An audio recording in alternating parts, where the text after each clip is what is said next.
All right, that's all the announcements that I have. So I'd love to welcome our Project Sidewalk team for them to introduce themselves. And I know they're going to have a really awesome presentation to share with us. All right, see y'all in a bit.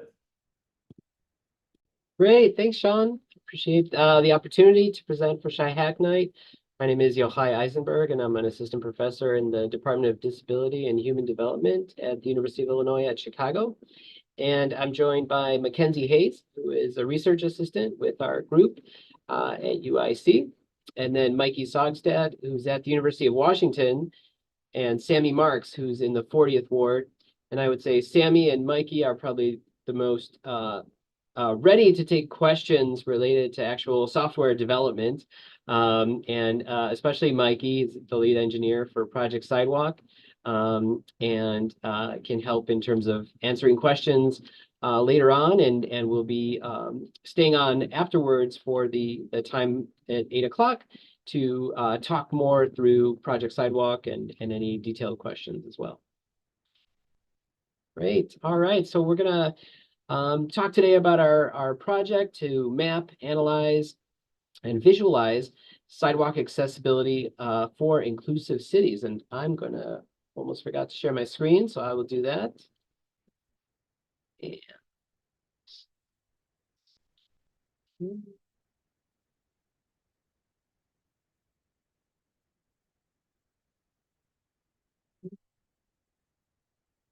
great. All right. And start off, we're going to go through and talk about why are we talking about sidewalk barriers? Why is this an issue?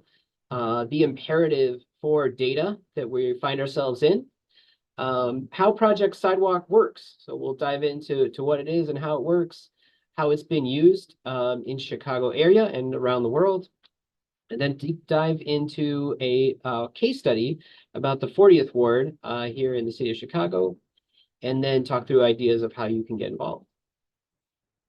So start off, give some background, right? I think it's important to recognize that sidewalks are critical infrastructure. They support fundamental movement in a city to get around for health, education, work, commerce, and provide an environmentally sustainable form of transportation. For older adults and people with disabilities, these systems are vital for supporting independence, quality of life, participation, employment, and overall physical activity. The problem is that city streets, sidewalks, and transit stations are not accessible. This is a famous picture in the Smithsonian National Museum of History that was taken during the disability rights movement and shows a wheelchair user who's stuck at the end of a curb with no curb cut. But it's not just curb ramps, as we see shown here in New York, where they're missing curb ramps at the corner. But it's also physical barriers that impede movement in cities and make it more difficult to get around. Things like a pole in the middle of this curb ramp, or sidewalks that just end abruptly, or surface problems that arise due to weathering, root growth, and other degradations. When situated with other infrastructure, these problems can cascade, creating an inaccessible bus stop like this one, which lacks a connected sidewalk and curb ramp, and thus you see a wheelchair user traveling the street to get to it or to get to the bus. The mixture of poorly designed infrastructure and degraded infrastructure has serious consequences. We'll hear from this individual specifically. When I go to school in the mornings, I don't take the sidewalks, I actually take the street, and they shout at me from their cars. They're like, get off the road, and it's like, I can't actually use the sidewalk. This may be common. You may see this in the Chicago area, especially in the winter when sidewalks are not shoveled, streets are shoveled, and you may see people who use wheelchairs and scooters prefer to use the street or bike lanes because of that issue, and because the sidewalks themselves may not be safe to use. The problem, though, is not just the lack of accessible sidewalk infrastructure, but it's also the lack of data. The National Council on Disability noted that there's no comprehensive information on the degree to which sidewalks are accessible in cities. A recent study looked at open data on 178 US city websites and found that only 20% included any information on sidewalks, like even if they were present or not. 10% had curb lamp locations, and far fewer had any kind of accessibility information like sidewalk condition, obstruction, or pedestrian signals.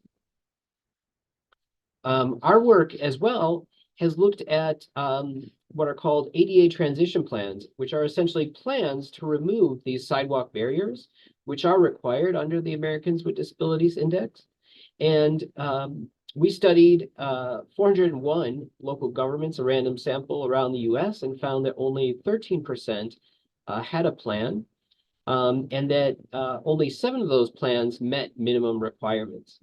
And one of the big problems that we identified for many communities to even get started with creating a plan is having data. The lack of data, the lack of the willingness to collect that data as a roadblock to making progress, to having a plan, and to removing those barriers. Given what we had identified as a problem, both in the physical infrastructure and the lack of data, we submitted a National Science Foundation grant with our colleagues. John Froelich is the lead of Project Sidewalk, the creator of it. And so we partnered with his team to apply for a Smart and Connected Communities grant, which is a really neat opportunity to both develop technology and apply it within cities to make cities smarter, to make cities more efficient, to make cities run better. And our angle for it was that it would make cities be able to better plan for and implement barrier removal processes. Now, one of the key limitations for capturing data is that there's a lot of challenges with collecting high quality data. It's often very laborious, it's expensive, it's infrequent, top down, and there's often this question of where does the data go after people collect it? The first ever sidewalk audit in Seattle was done in 2017. It took nearly a year and cost over $400,000, and it hasn't been repeated since. So you can see it's quite a challenge, a city scale challenge in terms of understanding sidewalk network data and where those limitations are. So the questions that we propose to tackle in this work were to think about what methods can we develop to collect sidewalk accessibility data at scale, and how can we leverage this data in new tools and analysis that activate planning and barrier removal. So this is where Project Sidewalk comes in.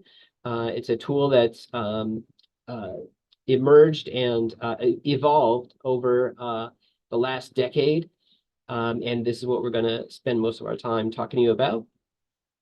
So the way Project Sidewalk works, it combines online imagery, map imagery, and Google Street View imagery with remote crowdsourcing interfaces for labeling and validation, and then uses machine learning to scalably map and assess sidewalks.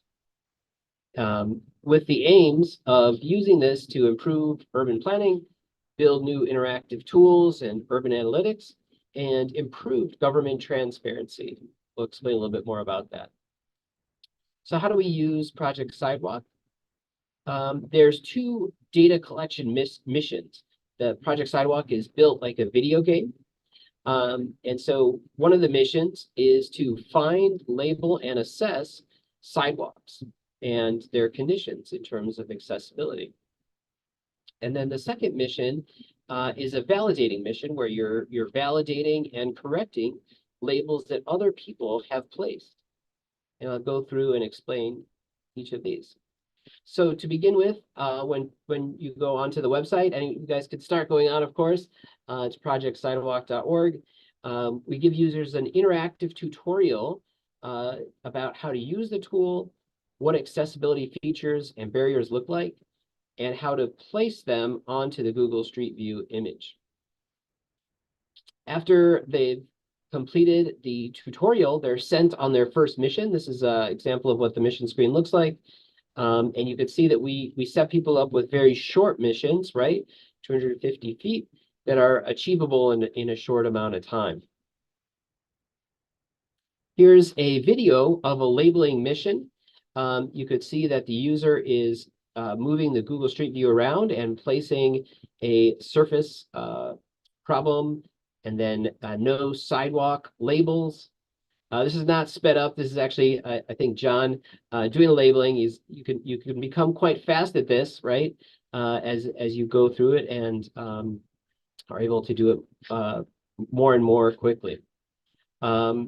Now, the way the interface is set up, we have 7 color-coded label types, from curb ramps, missing curb ramps, surface problems. And then we have a sidebar that has mission statistics, like how much you've labeled and your completion rate and your accuracy. And then we have a mission map on the bottom right corner that shows you more of a plan view looking down on where you are on the map. And then we have our Google Street View exploring pane, which functions very similarly to Google Street View to be able to navigate around and go up and down streets. So for example, this is what you might see if you were on Project Sidewalk. If you're looking to one side and see the sidewalk there. And so you might zoom in and identify that this is indeed a surface problem. So you would click on the surface problem label and place it right on top of the surface problem that you see. And there's a few things that you fill out in the pop-up window, including rating how severe the problem is. And you can write comments, and then you can note some tags about the problem, in this case, that it has cracks and that there's a height difference. Here's another example where we see a pole, and so we would place a obstacle in the path there. And this is, you could see a slightly different pop-up that shows up. In this case, the rate is a 5 because it's very impassable. And for each of these different labels, there's a different set of tags to be able to specify what kind of problem that is, right? And so you could label it as a tree, a fire hydrant, or common issues. And then there's other ones that are maybe a little more temporary, like garbage and recycling cans. We see cars parked in sidewalks sometimes, and vegetation. And while those, may be considered less of an issue, there's still a barrier, but perhaps one that has an easier solution than infrastructure. So then the other second mission is validating and correcting labels. And this is a really important piece to be able to make sure that users who are contributing information are contributing worthwhile data, right? And so this is an important piece of the platform. In this case, we're showing the validation screen, and there you see the label that's placed there. And you're asked, is this an obstacle in the path? We would likely agree with that, right? And say that we agree that this is an obstacle. Now, here's one that is a little bit more tricky. So this is a validation of someone has placed a label, a curb ramp label, on a driveway. And so as a user, you're asked, is it a curb ramp? And you would disagree because a driveway is not a curb ramp. But this is something that folks who are new to this area, you're not used to Google Street View as much, you may get this wrong. And so this is something that is part of that validation interface to make sure that driveways are not included with curb ramps. And then there's another example. This is a missing curb ramp. So this is placing the missing curb ramp label. Probably agree with that one. But here's another missing curb ramp label. And you could see in this one, there isn't a curb ramp, right? But it's in a residential pathway. And so that residential pathway is not part of the public infrastructure, and so we wouldn't label that as a missing curb ramp. So we would disagree with that one.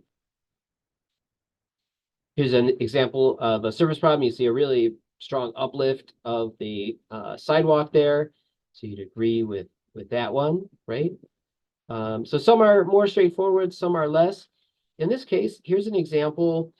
Someone placed an obstacle label on this pole here for the street light.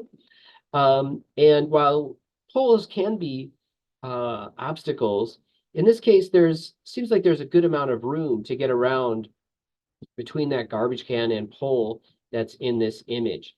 And so because of that, you would learn that this is a case where you would disagree with that label that's placed.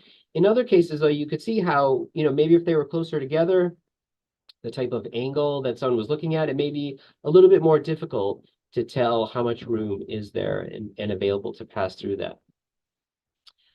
So part of what we train folks to do when using Project Sidewalk is that the right of way, the area from parking to buildings, there's a lot of things there, right? From benches to trees to tables. And so what we try to focus people on is the pedestrian zone.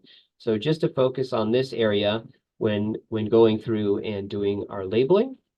And so you can see there's a good amount of training that we try to set people up with to be successful. Part of what we've done from encountering those common mistakes is develop kind of a common coding guide. And we've built that coding guide into the interface itself. So the developer team at Project Sidewalk has developed these different schematics to help illustrate correct and incorrect labels. And so before you go on a mission, you go through these series of slides to help better understand, like for curb ramps, what is a correct and incorrect label. We also try to make Project Sidewalk fun and educational. These are different pieces that are part of the Project Sidewalk in terms of having badges, and how far you went, how many labels you placed, your validations. So you get different badges for the different amounts of missions and labels that you've done. We also have a leaderboard so that if we're having an event or if we're having a period like a week or a month where people are doing rating, that we can see who's a leader in that and their accuracy. And so we use that sometimes as incentives, especially when working with younger age groups. So where has Project Sidewalk been deployed? It's actually been deployed around the world at this point, often working with local community groups who contact the Project Sidewalk team and want to work with them and deploy the tool, as well as government partners. Now in 20 cities in North America, in Europe, and in South America. And it's been translated to Dutch, Mandarin, Spanish, and German. In total, users have contributed over 1.5 million data points, and over 10,000 miles have been audited.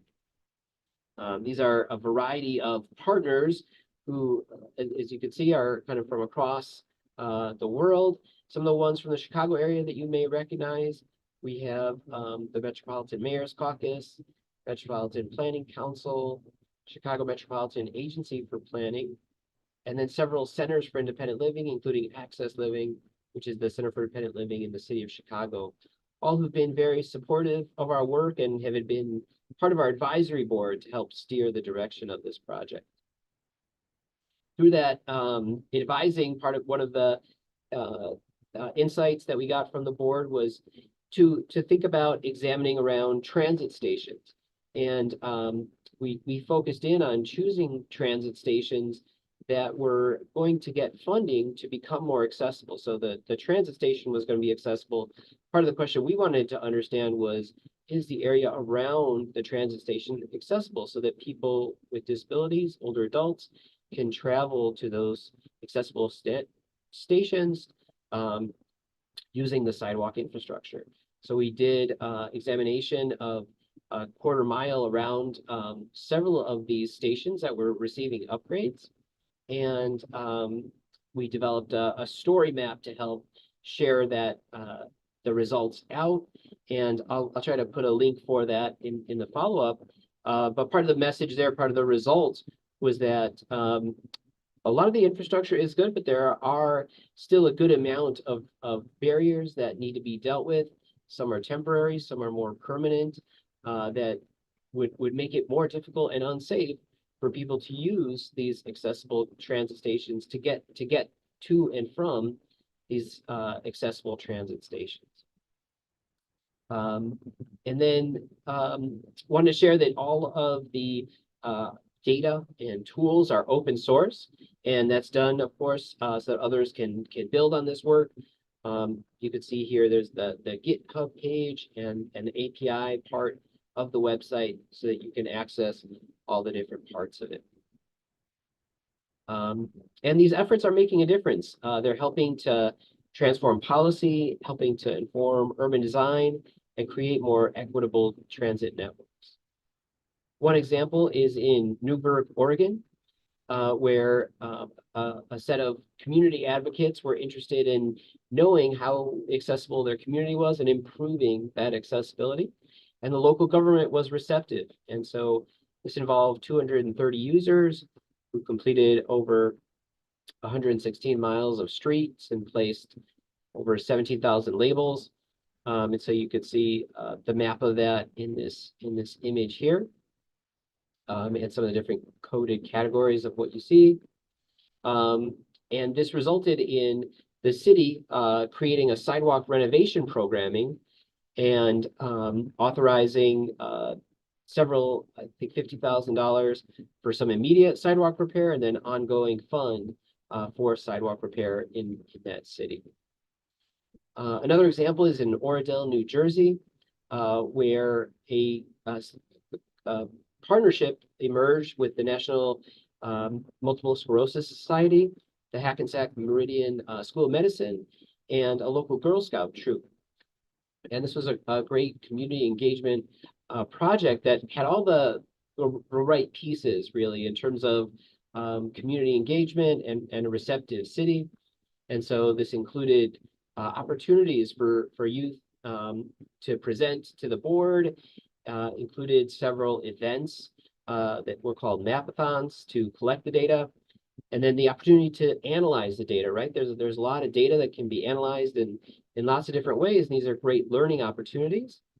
And then at the end, a presentation to the board to share these results, which those involved felt was really meaningful.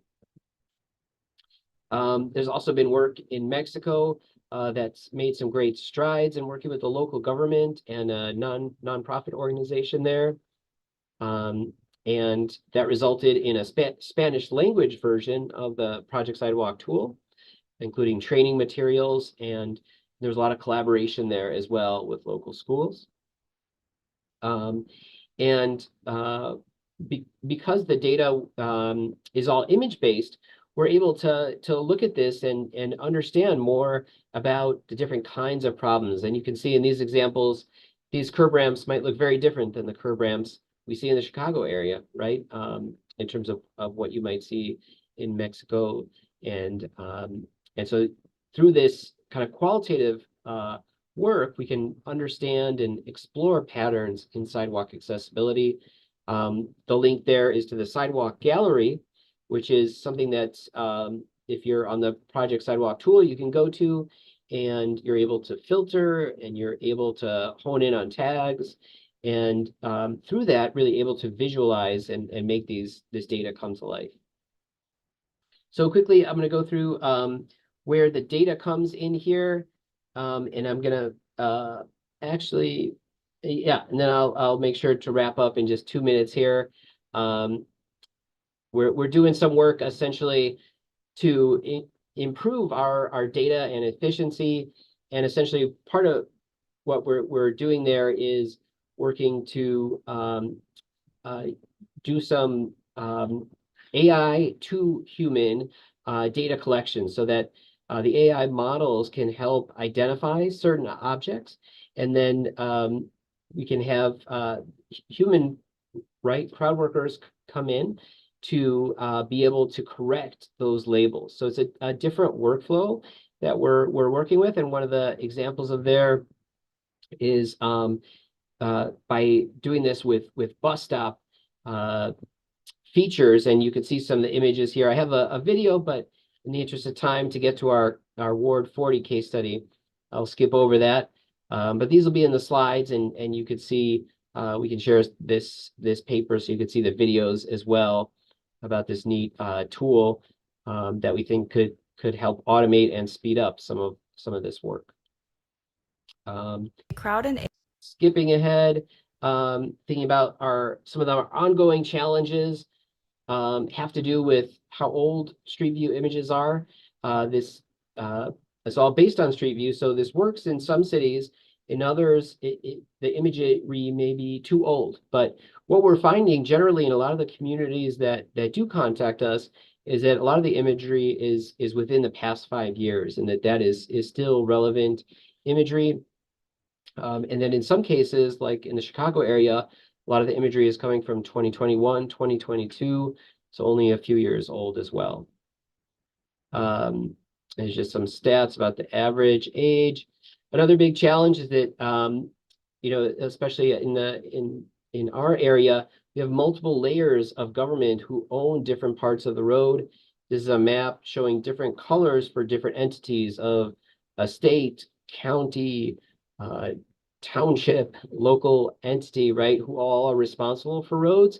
And this makes it very difficult, right, to know how to treat this as asset management and move it from data to action.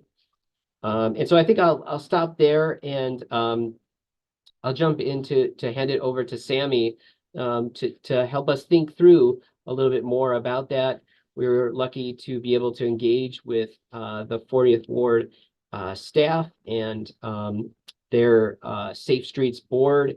And so Sammy and Mackenzie are going to share that case study and story.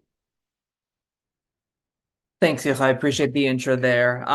Yeah, so quick intro on my end. Sammy Marks. I am a local resident of the Chicago 40th Ward, volunteer with the 40th Ward on our Safe Streets board. And we've had the exciting experience of partnering with Project Sidewalk to really help delve into the accessibility of our well, frankly, our local infrastructure in the neighborhood, right? I look outside my door, I look outside my window on Damon every day, and, you know, I'm thinking, well, is that really a good thing? Is that really sufficient? So yeah, if you can jump to the next page. Part of the context here, right, is ultimately the 40th Ward has about an annual $1.5 million, what we call menu fund that funds infrastructure improvements in the neighborhood, right? Specifically permanent infrastructures, think sidewalks, city streets, bike lanes, street lamps, that sort of thing. We have a whole budget, participatory budget process. We have, you know, some discretionary funds as determined by the ward, specifics for, you know, high urgency emergencies. But part of the reason that, you know, we're here together now, and you'll remind me who approached who first here, but part of this partnership is the 40th Ward really wants to figure out how to take a more data-driven approach to understanding what we should actually be working on in the neighborhood for two reasons. Number one, more data is good, right? We don't know the universe around us, and if we can get more information, that's just better to help us make decisions. And two, more data will help us be a little more equitable, right? We know Chicago, we know our neighbors, we know politics. The loudest voice in the room always gets, you know, the seat at the table, which is inherently inequitable. So we on the ward and the volunteers of the ward want to try to infuse a little more data here. And we've had the privilege of partnering with Project Sidewalk to run what I would call a little bit of a pilot to really see if we can take like true grassroots data heavy approach and turn this into some real policy and funding change in the neighborhood.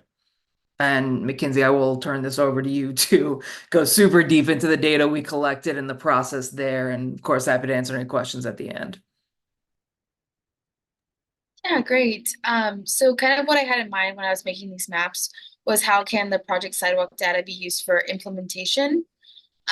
So taking a look at this current map, this is all of the data gathered from Project Sidewalk. So you have the different type of labels. So we have curb ramp, crosswalk, surface problems, all of the ones listed there, and then also the rating by severity is included in this data. And so you can see on the right there, the amount of labels placed for this area, Ward 40. And so this is just the data from Project Sidewalk. So then kind of next steps is thinking what other data can be used with this for implementation in Word 40. So we can go to the next slide. Yeah, and just to add that, this is a lot of data, right? This is a lot of time and volunteer engagement to collect this data and map out all the city wards. So really excellent work to engage the volunteers and get them to be involved with collecting that data. Okay, and here's the next slide. Yeah, so when talking more with Ward 40, their focus was on sidewalks because those are the repairs that they were most interested in spending their menu money on. So based off of that, I wanted to just focus on service problems and obstacles within the sidewalk network versus focusing on, rather than focusing on like curb ramps or no sidewalks.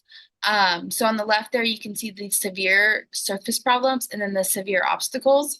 So on Project Sidewalk, there's a severity rating from 1 to 5, with 1 being passable and 5 being absolutely not passable. So I based severity off of any score greater than 3 in this area.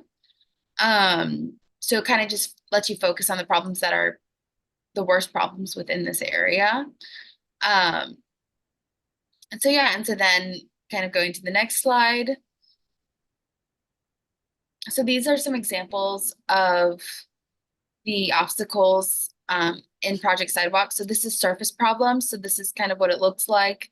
It's problems in the sidewalk network that could be caused by roots from trees or weather damage, cracks through other issues, but just cracks within the sidewalk network, and uneven surface. And these are some specific examples within the 40th ward, and very common issues all across every city. Go to the next slide. So after talking again with Ward 40, we were kind of wanted to combine the Project Sidewalk data with their data that they have collected. So Ward 40 had a list of sidewalk requests. And so I took those and I put them in the mapping software. And then, so as you can see the map there, the Ward 40 labels, those are the labels from Project Sidewalk, the most severe ones outlined in the past slide. And then the little chat icon, the Ward 40 sidewalk requests are in blue. So you can kind of see where people's complaints are lining up with the problems outlined within Project Sidewalk. And so this also kind of comes in with equity. So the people who do voice these complaints might not always voice all complaints. There might be some areas where people are just unspoken, but Project Sidewalk gives you the ability to see these issues yourself just through using Google Street View. And so looking at if I can, Mackenzie, I want to really reinforce that point, right? If we look at the very north end of the 40th ward around Warren Park, that is a new part of the city that it, from the redistricting rezoning is now part of 40th ward. They haven't had a ton of investment up there. They have absolutely no direct input into the 40th ward because of Project Sidewalk. We can see that they're, pretty definitively that we are going to need to be looking up there for investment in the local ward. I think this is such a powerful view because this, among other things, just shows the absolute, well, it shows that there can and will be disparity between like what's the quote unquote real data versus what are the loudest voices in the room bringing to the table. So Mackenzie, I love this view. Thank you for this. Of course. And then, yeah, so that's a really good point, just taking into account equity. And then if we go to the next slide, it kind of brings some more context to the situation. So in this slide, I've started outlining some points of interest. So hospitals, public schools, transit stops. So all of these can be areas that people visit frequently and which makes transportation around these areas very important, and a working sidewalk network very important. So here you can see around these little circles, I kind of highlighted areas where I was able to see these points of interest, along with where there was a lot of issues in the pedestrian network. So down at the bottom left side, you can see there's a blue circle with a hospital and a public school and a bunch of complaints. And then here's another one around this hospital. And so if people aren't able to get around their pedestrian network, especially people with disabilities, and they're not able to access things like public schools, hospitals, these are things that are really necessary for, day to day or even in emergency situations, and where Project Sidewalk can really help identify these issues. Thank you. Great, thanks, Mackenzie. So that's kind of a quick case study sharing what's been going on in Ward 40. It's been, a pretty organic process, but as with other cities, a lot of it's driven by the community groups. And in this case, it was a community group run out of an alderman's office who, showed a lot of interest, wanted to work on improving the process, wanted to work on having data, and this tool was there for them to be able to do that. And I don't know if there's anything else, Sammy, you want to talk about in terms of next steps. It sounds like there's going to be a town hall coming up in February to share more about the tool. Yeah, that's right, Yochai. I appreciate that. Yeah. So, as I think you alluded to some of the earlier slides of the two objectives here, as I was starting to allude to, right? This is incredible data. I think one of the questions in the chat as well, this is incredible data, and it is not the comprehensive set of issues that the ward faces that we're considering as part of ward infrastructure. We're not talking about bike lanes. We're not talking about potholes. We're not talking about quality of lighting in the neighborhood, right? Those are all very valid, very real, very pertinent issues that the ward is contending with. That's sort of the bigger picture. So what we are in Ward 40 trying to figure out right now, trying to work through with Project Sidewalk and Yochai Mackenzie and team as a pilot here is how for all of this, starting with sort of the sidewalk and disability accessibility focused data points here, how are we going to bring this data and actually turn that into real fundable projects that are going to happen down the road. Happy to get much more into that sort of in the discussion afterwards. But yeah, there's a lot of work we in the 40th Ward are going to need to do here. And, because it is part of city budgets and city, there's a political element to it as well. So, Yeah. take that for what it is. But again, this is awesome work, awesome partnership. And to me, a really powerful, case study of organic grassroots people coming, using a tool, using a data set, and really showing and with pretty unambiguous results what needs to happen in the neighborhood. Great, thanks, Sammy. And yeah, so hopefully folks are interested, want to continue the conversation afterwards. Additionally, and if you have to go, feel free to get in touch with us. I'll have my email in the slides here.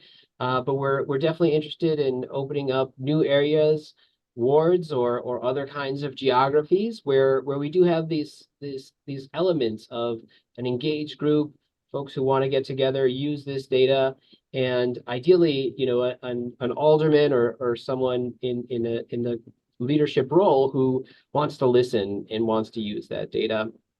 We're going to be pilot testing a service learning curriculum with the Chicago Public Schools coming up, and doing some additional work in workforce development, but also interested in any additional ideas that folks have for using this data in decision making.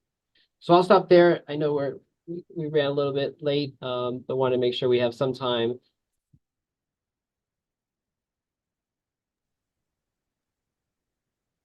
Awesome. Thank you so much. This is really awesome. I mean, this is amazing work. So thank you so much for sharing all of this. I know our audience has some questions. Should you see my eyes divert? I'm looking at our Q&A doc.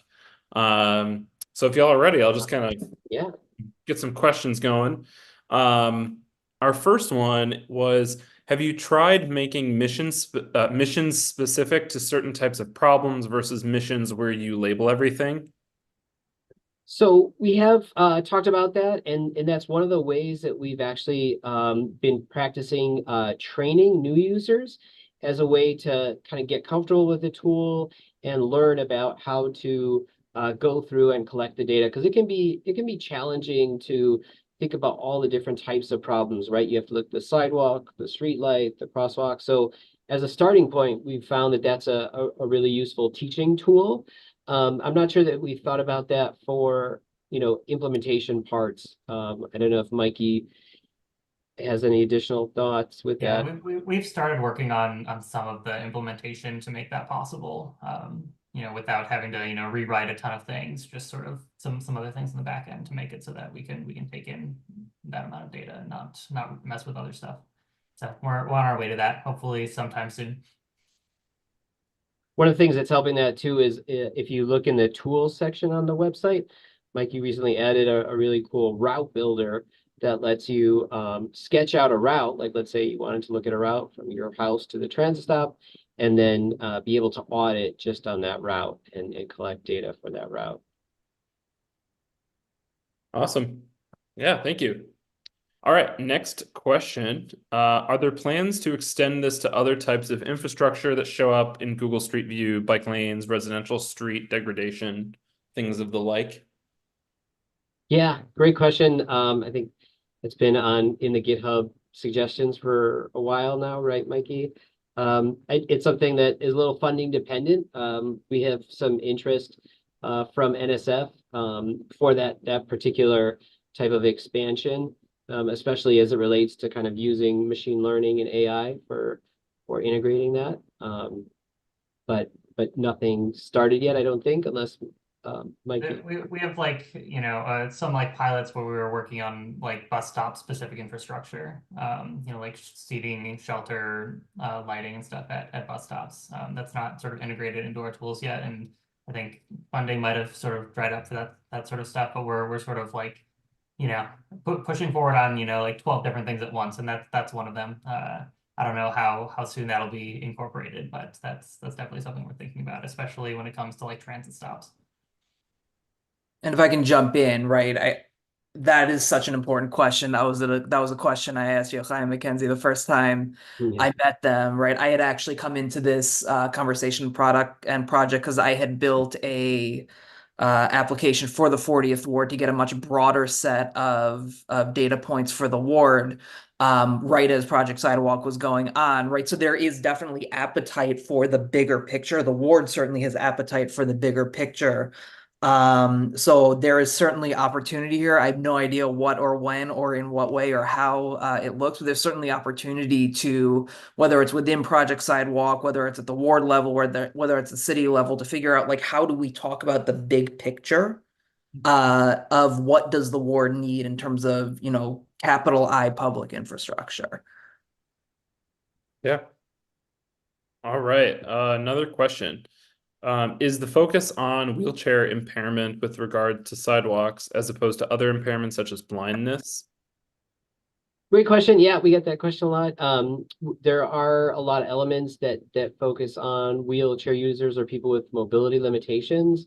And part of this relates to how the ADA was set up and how different aspects of the guidelines for implementing the ADA and accessible design kind of steer more towards folks who use wheelchairs than other devices. However, there are several parts of Project Sidewalk that are geared toward people who are blind and low vision, including whether the curb ramp has a detectable warning, the often red rectangle with bumps on it. And then we've recently added pedestrian signals and whether there's an accessible pedestrian signals, which is something the city of Chicago unfortunately got sued about because like 99% of the pedestrian signals didn't have an audible signal. So this is something that's pretty important in Chicago that we're trying to include in our work. And then yeah, those would be some of the main features related to that. Awesome, thank you. Another question, what is the typical timeline of getting different sidewalk problems fixed, if they do get fixed? Let me take Yeah, that one, go and for I'll it. caveat that I'm not actually a staff. I'm a volunteer with the 40th Ward, not a staff person. So, uh, to the best of my understanding, right, I'll give the it depends answer first of all. A little more into the sausage making, right? If it is a fix that is funded by the menu, right, that is going to happen quicker. I can't give you actual timing on that because I don't know them, right? But if it's a project that's funded by the menu process and the discretionary budget, that'll happen pretty quickly. I think what I want to clarify here is like a dot and an issue identified in Project Sidewalk is not necessarily going to correspond to a standalone project that is implemented by the city, whether it's with the 40th Ward, whether it's through a 311 request, whether it's through CDOT or IDOT or whatever else, right? Part of what we're trying to figure out on the back end of all of this is how do we take the literally thousands of really good data points and bundle them together into a more coherent plan. For example, if there are 15 data points on a single stretch of sidewalk in a single city block, a really good project is let's just redo that whole city block. Let's repave that whole city block sidewalk, right? So we're going from 15 data points to one. So I think the first sort of triage and consolidation step is what are actually the discrete, scopable, estimatable, viable, feasible projects we can do. Then we vote on them, and then or the ward has discretionary funding for it, and then it'll happen pretty quickly.